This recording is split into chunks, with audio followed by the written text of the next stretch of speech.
Housing affordability is one of the most pressing issues in the country at the moment. The dream of home ownership becoming harder and harder to achieve. Ever wonder why the cost of property in Australia is so expensive? The young who can't afford to buy a house, or if they can afford to, they're stuck with this massive mortgage, like $1 million mortgage. Home ownership is dead by 2026 for most Aussies. The new research has found that it can take more than 50 years for a nurse, a teacher, a vet and bricklayer to buy a Sydney property. If you are a renter in Australia right now, over the last 4 years, your rent has increased by 55%. Young Australians are doing things differently to previous generations. From living at mum and dad's for longer to spending more money on fridges. Rents in Australia have risen by 43% in the last 5 years. If you thought traffic was bad, the rental crisis was bad, and houses were too expensive in Melbourne, well, it's about to get a whole lot worse. Australia was supposed to be the land of stability, a place where hard work meant you could build a life, buy a home and feel secure. But today, that promise is gone. The housing market isn't just broken, it's hostile. Owning a home has become a fantasy and renting has become a punishment. For most Australians, buying a house is no longer a milestone of adulthood. It's a dream reserved for the wealthy. Prices climb faster than wages, deposits are impossible, and mortgages feel like shackles. The so-called Great Australian Dream has collapsed into a nightmare. And renting? It's no better. Rent eats half your income. Lease renewals arrive like threats. Landlords raise prices to match the market, while tenants are told to be grateful for mouldy walls and broken heaters. Every month feels like a slow bleed, a financial panic disguised as a rental agreement. This isn't just a housing crisis, it's a dignity crisis, a system that treats shelter like a luxury, not a right. And the message is clear. In Australia today, if you're not wealthy, you don't get stability. You get anxiety, you get eviction notices, you get the humiliation of knowing that no matter how hard you work, you will never afford a home, and even renting one feels impossible. CommBank has just dropped a bombshell in their latest housing forecast, and what they're quietly warning could mean home ownership is dead by 2026 for most Aussies. Here's what triggered this. CBA economists Luke Yeaman and Lucinda Jarogan recently published an Australian home prices report forecasting plus 6% growth in 2025 and plus 4% growth in 2026. But here's the catch. Even with those gains, they explicitly warn that housing affordability remains highly stretched, and weaker income growth plus rate headwinds will choke many would-be buyers. In short, yes, prices keep going up, but that's exactly what kills opportunity for new entrants to the housing market. The new research has found that it can take more than 50 years for a nurse, a teacher, a vet and bricklayer to buy a Sydney property. Social workers, psychologists and plumbers were also included in the half a century club, with dentists and engineers not far ahead at 42 years. The research comes as the government's first home guarantee scheme kicks off this week in a push to encourage new buyers into the market. Apparently, that is the median house price in Australia. So I'm from Adelaide. It's $1 million. We are so collectively screwed in Australia. I don't know what's going to happen to my children. I don't know what's going to happen to the average Aussie household. We are so screwed. Some Brisbane homes earned more than their owners in the past year, adding more value than the average Australian wage, according to a PropTrack report. New data from Cotality shows national home prices rose over 6% in the last year. Perth's properties grew the most of all capital cities, followed by Brisbane. Unable to afford her rent in Sydney, she Googled cheapest house in Australia and got this. On the edge of the Nullarbor Plain for under 12 grand. I'm here just because I had no other options. Lisa McDonough's move to the Nullarbor Plain is admittedly an extreme example of the nation's housing crisis. But there is no doubt that millions of Australians are struggling to put a roof over their heads. Since COVID 2020, house prices have surged nationally 45%. Rents the same. Right now, 35% of us are paying off a mortgage, 31% own outright, and so close behind, 30.6% are renting. It looks like Australia is about to have more renters than outright owners for the first time ever. Ever wonder why the cost of property in Australia is so expensive? Here's why no one actually wants to fix it. Housing in Australia is worth $11.3 trillion. That's just over 3 times more than super and just under 3 times more than the stock market. Over 55% of household wealth is tied up in homes. Meanwhile, our share market is tiny in comparison, and part of that is propped up by super. Our property market is 4.5 times the size of the economy. That's way more than the US, Canada, and even the UK. When most of our wealth is tied to property, declining housing prices would wipe out trillions in perceived wealth. No government wants that on their hands. The truth? Rising house prices equal votes. Declining house prices equal political suicide. So yeah, don't expect much to change. If you're looking to work with the system rather than fight against it, there are ways to get in. Reach out for ways to get into the market that won't break the bank. We're being warned Melbourne's population could soon boom to the same size as New York City's. More than 9 million people are set to call Melbourne home by 2050. If you thought traffic was bad, the rental crisis was bad, and houses were too expensive in Melbourne, well, it's about to get a whole lot worse. 9 million people by 2050 sounds insane. Now, this isn't going to cause house prices to boom straight away. In fact, most migrants, when they move to a new place, they will rent for at least 5 years, while they, first of all, save up their deposit and also get their permanent residency in order to buy. So you'll actually see a lot more pressure on the rental market in Melbourne before you see house prices explode. But nonetheless, 9 million people by 2050, that does not sound good for housing affordability. So if home ownership is a goal for you, you should try to get into the market as soon as possible. As always, you can contact me. There is a link in my bio. I am here to help you buy your next property. I find it incredible that the young don't realise how they're being shafted. More than anybody. Let's face it, most of us here have got our own houses, is that right? We own our houses, all right? Who's suffering from this problem? It's the young. The young who can't afford to buy a house, or if they can afford to, they're stuck with this massive mortgage, like $1 million mortgage for decades to come, which is cramping their lifestyle, cramping their ability to have children. I think it's shocking. And not only that, but as was being said before, you've got this issue that we're piling up this debt. There is something absolutely obscene about a wealthy, prosperous society going deeper and deeper and deeper into debt. And who's not going to pay it back? Well, it's not going to be me, because I'll be dead in 20 years, all right? It's my kids and my grandchildren. It's absolutely appalling that we borrow at a time of prosperity. Well, as the housing crisis continues to worsen, young Australians are doing things differently to previous generations. From living at mum and dad's for longer to spending more money on fridges, the last decade has seen substantial changes to the way we live. New analysis has found the number of Australians aged 18 to 24 living with their parents has risen significantly over the past 25 years, with 60% of men and 53% of women opting to stay at home. Those who do move out aren't buying their own place anytime soon. The gap between the average age someone moves out of home and the average first-time buyer has widened, with people renting for longer. Those rentals don't look the same either. Fewer people aged 25 to 35 are living with partners or with friends. Instead, more are opting to go it alone in apartments rather than sharing houses. This has led to a rise in spending on furniture, where one fridge and sofa used to service 4 or 5 people, they now each need one of their own. As a result, that age group has now spent an average $2,100 more on home appliances than they did a decade ago. Owning a home used to be the great Australian dream, a symbol of stability, a promise that if you worked hard, saved carefully, and played by the rules, you'd eventually have a place to call your own. But today, that dream is dead. House prices climb faster than wages. Deposits are impossible. Mortgages feel like shackles that last a lifetime. Young people look at the numbers and realise it's not going to happen. Not now, not ever. And the government? They talk about housing affordability strategies.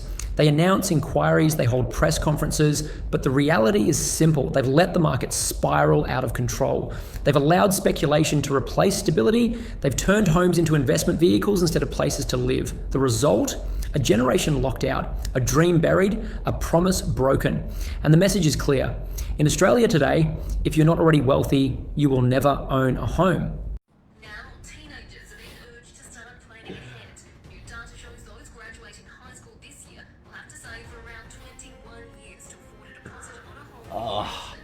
That is absolute madness. Have a look at these figures that are about to come out.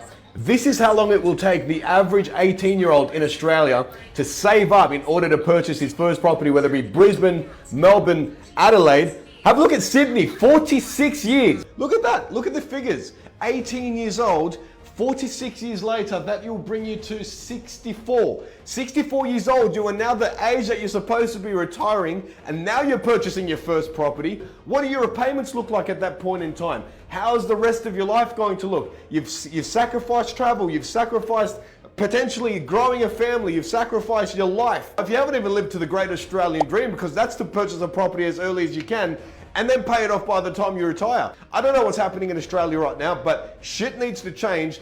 The Labor government needs to be getting the hell out of there, because nothing is going to be changed or fixed as long as they're in charge. But all jokes aside, government to the side, right? The cost of living is an absolute joke right now. The fact that this can come out onto the news, that it will take this long to save up just for a deposit, speaks volumes of our cost of living currently in Australia. I don't know what needs to happen, but something needs to change massively. There are so many people struggling right now, and this is just mind-blowing. Australia's housing crisis feels complicated, but we just keep choosing the wrong people to fix it. Right now, we're giving $20 billion a year in tax breaks to wealthy property investors. Meanwhile, couples like the ones I work with, earning 100K, 150K combined, can't afford a decent home. To me, that feels insane. I have even recently had a few people comment, okay, well, what's the solution? So, here's what I would do. Cap negative gearing and capital gains tax discount to one investment property. You want a second, third, 10th property? Fine. But you're not getting tax breaks that make it easier for you to buy than a first home buyer. That's $20 billion back into the budget every year, plus the $40 billion we would get from our mining and gas giants once we start taxing them properly. Then I'd use that money to build public housing, not the rundown welfare housing we think of today. I'm talking about high quality homes that everyone can access and own or rent at a fair rate. Teachers, nurses, tradies, young couples, you buy or rent them at cost. No developer profit margins, no investor speculation, just fair prices for working Australians. And here's the key, we build so much that it becomes the new normal. Like in Singapore, 90% of people live in government housing. It's not a handout, it's just housing. We remove the stigma of public housing by making it the standard, not the last resort. Mixed incomes, high quality, well maintained. That's how you fix this. When housing isn't treated as an investment vehicle for the wealthy, it becomes affordable for the people who actually need it. That's not radical, that's just fair.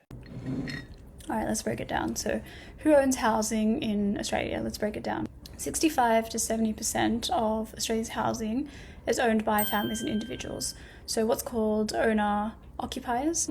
These are just everyday families. 27% of the housing market is owned by the top 10% wealthiest households. So wealthy investors own over a quarter of Australia's housing and over half of Australia's investment properties. 3 to 4% belongs to the government in the form of community housing, and 3% of Australia's housing is owned by foreign buyers. So foreign investors only comprise about 3%, so a really tiny fraction of Australia's housing market. However, they do tend to own high-rises, luxury apartments, brand new apartments, prestige homes. So even though it's a very small percentage, it tends to be quite a visible one in our housing market. Rents in Australia have risen by 43% in the last 5 years, and it's led us to a world where the median rent in Sydney is now $807 a week. In Perth, it's $729 a week. Elsewhere, it's bad, but just not as bad. According to Cotality's latest rental review, the nation's rents continue to rise. Here are the median rents across the capital cities. You'll notice that Sydney and Perth are the most expensive cities to rent in, followed by Brisbane at $696 per week, Darwin at $687 a week, and the cheapest weekly median rents were in Hobart at $584 a week. The general rule for rent to be considered affordable is if it's costing 30% or less of your pre-tax income. According to the most recent ABS statistics from August 2024, the median wage in Australia is about $1,400 a week. The median rent across the whole nation is $672 a week. This means that a person on the median wage who is living by themselves would be spending 48% of their pre-tax wage on rent. In Perth, the increase in median rents over the last 5 years is actually wild. Houses have gone up by 64.5% and units by 71.9%. Cotality economist Caitlin Ezzi says this isn't just bad news for renters, but mortgage holders as well, as rising rents could push inflation higher, potentially above what the Reserve Bank is forecasting, which could keep interest rates higher for longer. Housing affordability is one of the most pressing issues in the country at the moment. The dream of home ownership becoming harder and harder to achieve. And this morning, Aussie house prices are breaking new records. Get this, according to the latest PropTrack report, Aussie homes are now earning more money per year than a lot of people's incomes. In Sydney, the median house price is now $1.6 million. Unbelievable. Let's bring in property expert and auctioneer Tom Panos. Great to have you with us, Tom. So $1.6 million is the median house price right across the city. It feels like it is getting further and further away for people that aren't in the market. Shervo, I think what's happened is the various grants, including the 5% deposit scheme that Albo and the government have put in with the hope that it was going to put, water on a housing market that's on fire. I think it's actually been more like petrol. What we've seen is those lower price points just skyrocket in a very short period of time, as well as the growth that we've had throughout the year. So you're spot on. It is red hot. It's actually, Shervo, it's as hot as it was when you were running and trying to get under 10 seconds. Yeah. That's how hot it is. Well, that was a struggle for me. So $90,000+ in Sydney, over $112,000 in Brisbane, over $100,000 in Perth. And that's before tax, right? If you're earning that sort of money over a year, that's before tax. It is unbelievably red hot right now, getting further and further away from most people. What does that mean for the future? Is it just essentially people can't get into the market ever? Look, Shervo, I think it's a defining period because I think the gap between those that own real estate and those that don't is going to get bigger and bigger. And there is a very strong possibility if we don't increase the supply, because at the moment, all that's happening is various things to help demand, helping first home buyers in. But in fact, if you think about it, it's really putting a Band-Aid on a solution that needs something a lot better than that. We have got a serious issue, and I am concerned that we're going to have a generation of people that are going to lose hope with the view of having home ownership. You're at the coalface. You're essentially, I guess, on those dream days for people that actually get a winning bid, get a house, and they move into the market. What happens? How do we get more houses into the market to allow more people to have that feeling?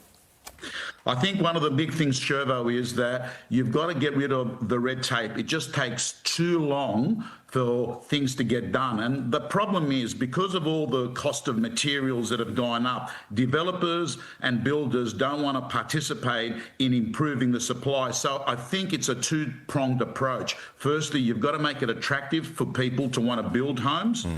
And I think the second thing is, once they start, don't make it hard for them. Example, making changes and deviations to, plans. That frustrates it. Time is money for builders and developers, and that's what's stopping them from participating in the supply. Yeah, and everyone seems to have to be understanding of the way things are changing as well, and it may not look like it used to, but it's changing into the future. Tom, really appreciate your time and jumping on for us. Here's Nat. Thank you, Shervo. So if you can't buy, you rent. But renting isn't relief, it's punishment. Rent eats half your income. Lease renewals arrive like threats. Landlords raise prices to match the market, while tenants are told to be grateful for mouldy walls, broken heaters, and inspections that feel like invasions. Every month is a slow bleed. Every rent day is a panic attack. You're not building equity, you're not building stability, you're just paying someone else's mortgage while your own future collapses. And the worst part? There's no escape. Rent is high everywhere. Moving further out means longer commutes, higher transport costs, and less access to jobs. Sharing houses means sacrificing privacy and dignity.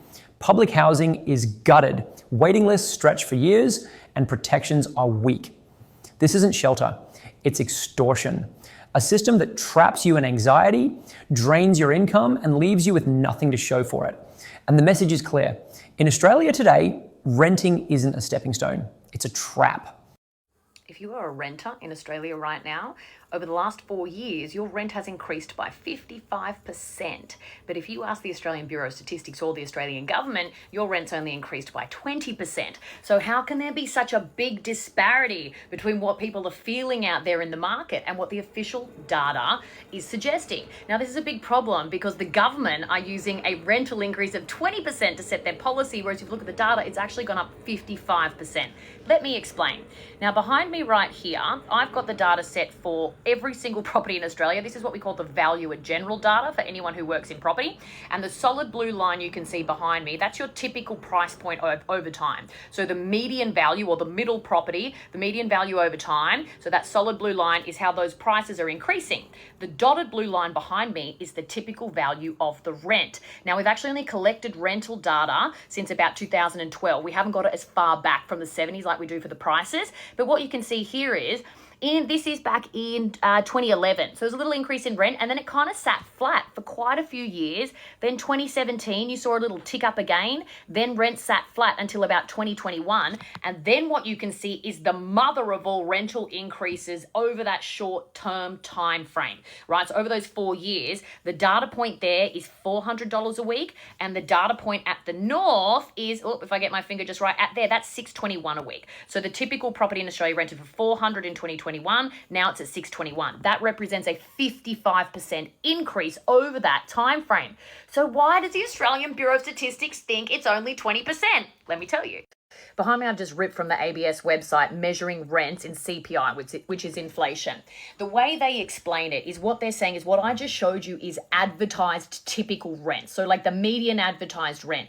The Australian Bureau of Statistics are saying, well, not everyone's in that private rental market. There are some people in the rental market who have had their contracts for 20 or 30 years and their rents haven't increased at all. There are people in public housing and their rents haven't increased at all. So the analogy they use is they're having a look at the temperature of the bath water, right? Whereas what I've just showed you is the temperature of what's coming out of the tap. That's the advertised rents. But what's coming out of the taps doesn't necessarily affect everyone who's in the rental market because there are some people, a tiny, tiny minority of people who are on these old school leases and the rents haven't been put up very quickly. The problem is the temperature from the tap has gone up really fast, really quickly. So the bath water is kind of lagged. It's going to suddenly go up very, very quickly. So it's a lagged indicator. And it's also not a great way of measuring data. So when we look at property prices, we don't use averages, we use medians. What that means is, if I live in a 10-house townhouse complex, right? If 9 people in my townhouse are earning $100,000 a year and there's one rich dude earning $1 million a year and you want to get a gauge of what kind of the typical person in this townhouse block is earning, you'd line us all up in a row and you'd pick the middle person, the typical person in our block's on 100K. If you use the average, that dude on $1 million is going to throw out your average and suddenly the average is 200,000 and you go, well, everyone in that block, the average is 200K. But that's not a good sample because your data is thrown out by the rich dude. So when we measure property prices changing, we use medians, not averages, to understand what the typical person is experiencing. But measuring the temperature of the bath water is like using an average. It's not the median. It's irrelevant because anyone entering the rental market at this point in time, we can't drink the bath water. The only thing available to you is what's coming out of the tap. So it's actually a much more useful statistic to look at what the temperature of the tap was in 2020 and then look at what the temperature of the tap is now. Because what you want to see is the relative change over time. It actually doesn't matter what the absolute bath water is.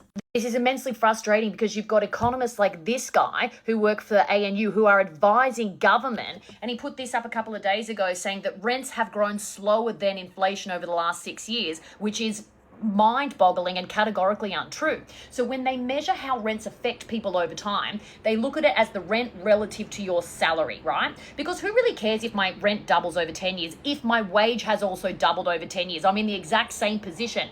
But if my rent doubles and my salary doesn't move, I'm getting poorer over time. Now, I don't know about you, but I work in the private sector, right? I do not work for government.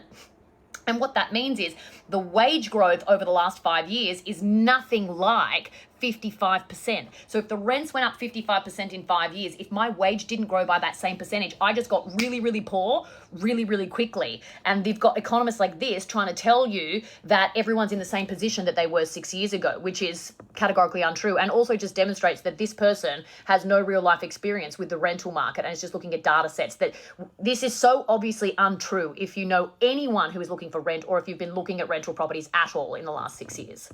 Now, rental inflation is one of the main indicators in inflation that's a problem. So the last couple of days, they announced the inflation data is up again, which is a problem. And the main things driving it are rents, which were up like 5% in the quarter, and electricity prices.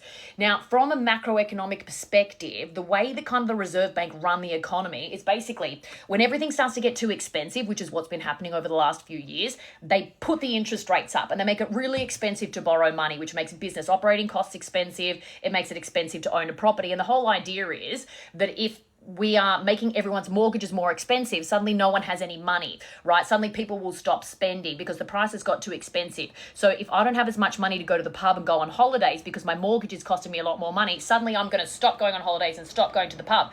The pub and Travelodge are like, shit, no one's buying our stuff anymore. We have to lower prices to incentivize people to come back. So that's the kind of the whole mechanism is meant to work. That you're meant to put interest rates up, people stop buying stuff, and businesses lower their prices.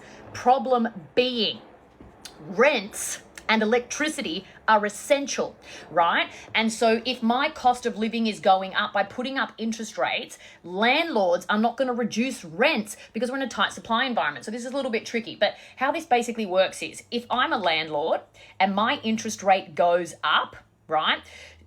What do you think I do to the rent?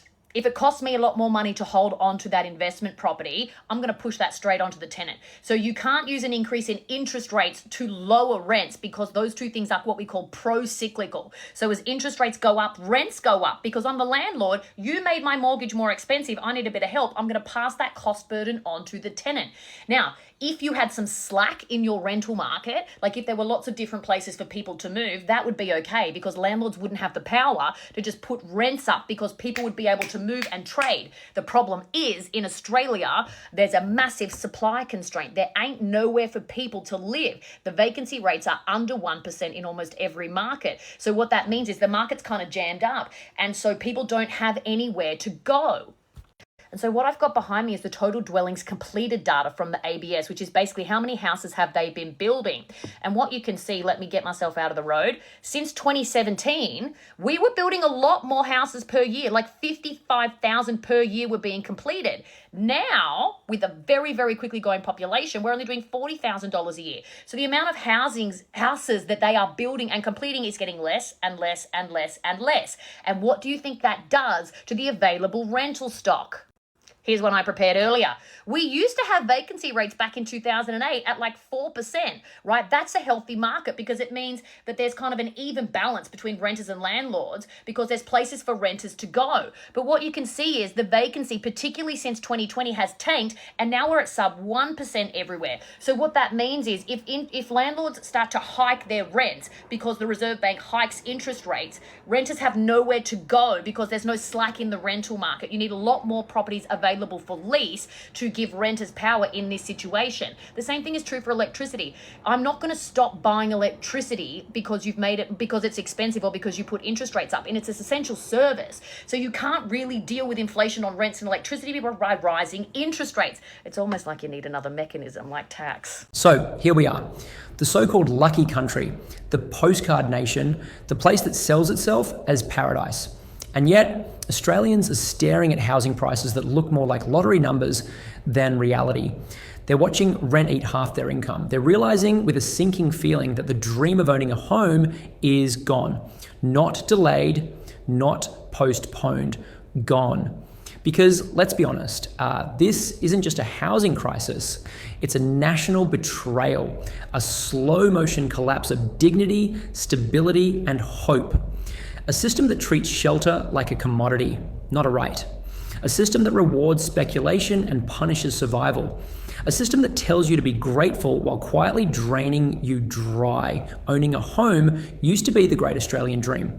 A symbol of stability, a promise that if you worked hard, saved carefully, and played by the rules, you'd eventually have a place to call your own.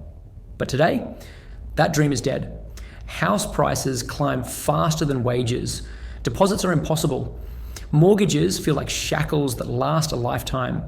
Young people look at the numbers and realize it's not going to happen. Not now. Not ever. And the government? They talk about housing affordability strategies. They announce inquiries, they hold press conferences, but the reality is simple. They've let the market spiral out of control. They've allowed speculation to replace stability. They've turned homes into investment vehicles instead of places to live. The result? A generation locked out, a dream buried, a promise broken. And the message is clear. In Australia today, if you're not already wealthy, you will never own a home.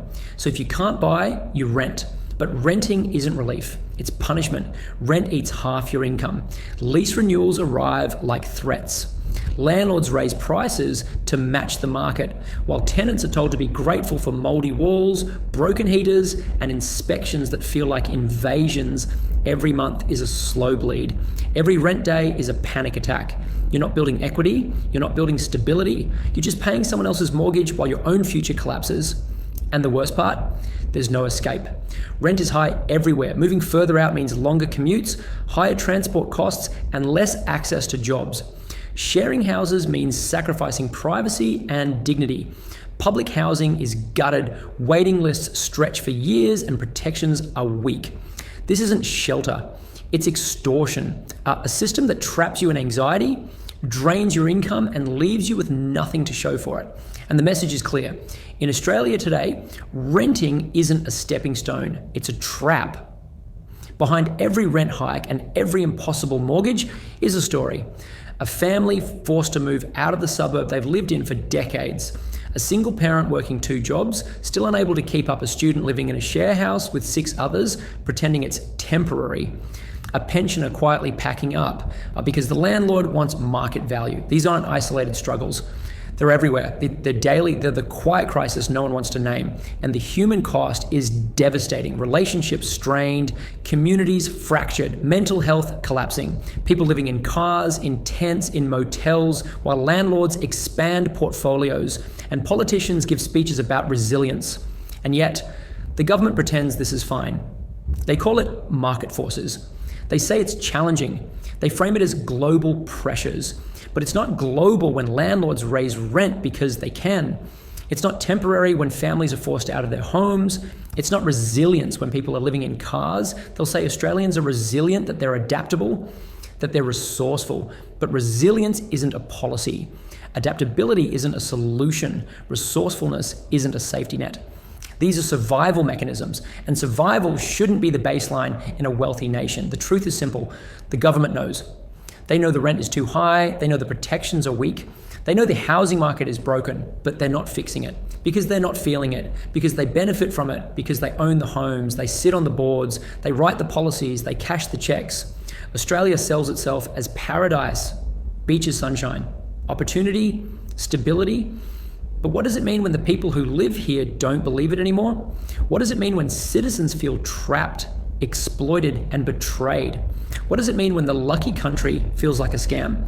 It means the identity is broken, the myth is shattered, the brand is hollow, because if working full-time still leaves you broke, if rent eats half your income, if housing is treated like a stock portfolio, and if the government keeps gaslighting you into thinking it's your fault, then what exactly are we proud of?